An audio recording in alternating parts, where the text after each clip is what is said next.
You're on. All right. Okay, guys.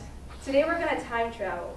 We're going to stay exactly where we are. We're going to go back to the years 1965 to 1967.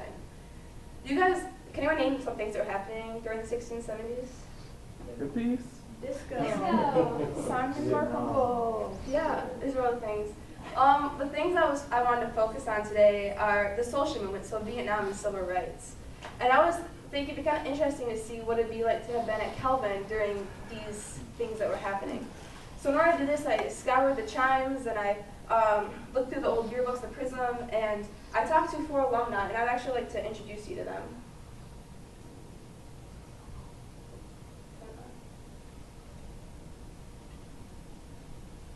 Okay, first of all, we have Professor David Deephouse, who is a retired professor in the history department, and he graduated in 1969.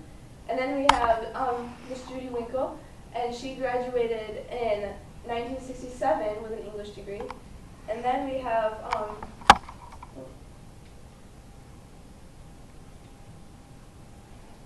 Thomas Huxma, who is a retired professor in the education department and graduated in 1968. And then Professor James Bratt, who is a history professor and graduated in 1971. Sorry, 1971. I would like to talk to you about what Kelvin protest is. Most of you probably, when you think about Vietnam protests, think of something like this. Very rowdy, very loud, and maybe something like this, where it's being put down, people are being held at gunpoint. These are not what Kelvin protests were like. They looked more like this. People were very respectful, very earnest about it, and it was definitely not violent in any way. And it was also not put down by the administration. In 1970, somebody wrote "End the War" on one of the buildings of the Northwest campus. This is them trying to power wash it off. Also in 1970, the school actually shut down for 2 days on 2 separate occasions. One was for the first Earth Day, and the other one was from Vietnam. So classes were canceled, yay. But there was also lectures and things like that people could attend. The protests were not the only thing that you could see evidence of these things. It permeated everything. Mrs. Winkle talked about,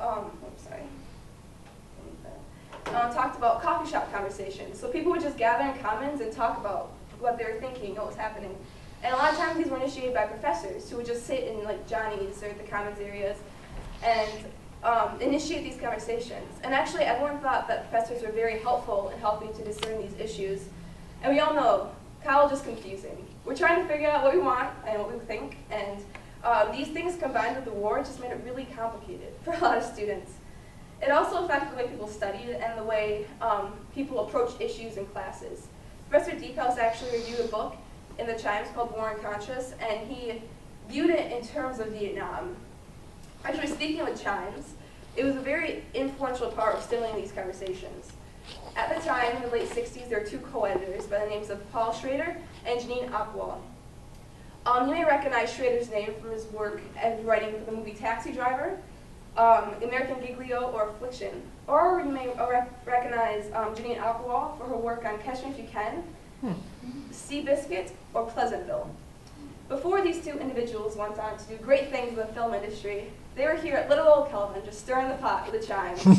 The Chimes is actually just very controversial. They sought out a lot of stories, and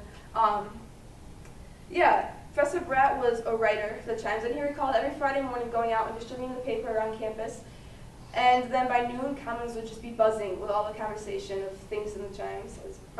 In my own reading of the Chimes, because you can actually look back at old issues, you could just see it was so full of current events.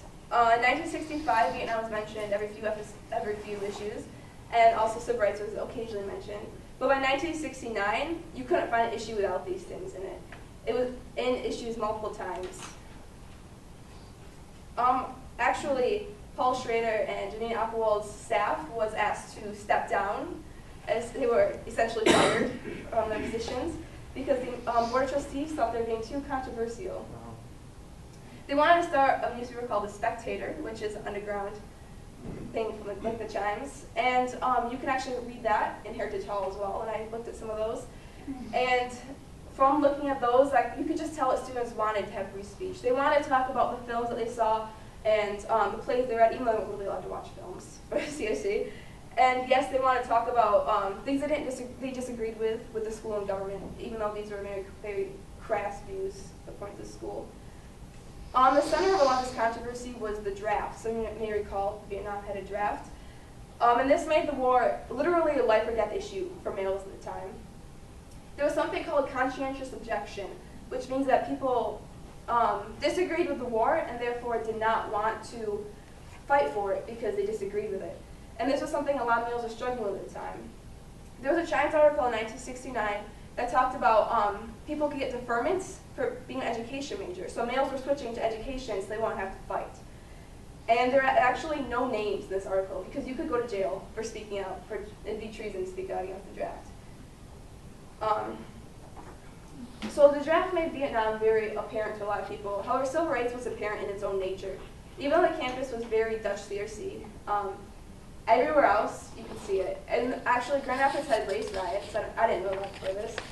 And Professor Hooksma recalled seeing smoke from these. And actually, his church that he goes to now still has empty lots next to it from houses that were burned down. And in 1967, the Board of Trustees would not allow a man named Dick Gregory to come speak. He was a black political activist. And this mobilized a lot of students. People skipped classes and marched around the administration building. And they were just very passionate about this.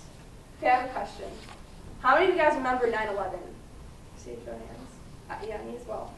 This is what it was like when Martin Luther King was shot in April 4, 1968. It was very emotional for a lot of people, and everyone remembers it.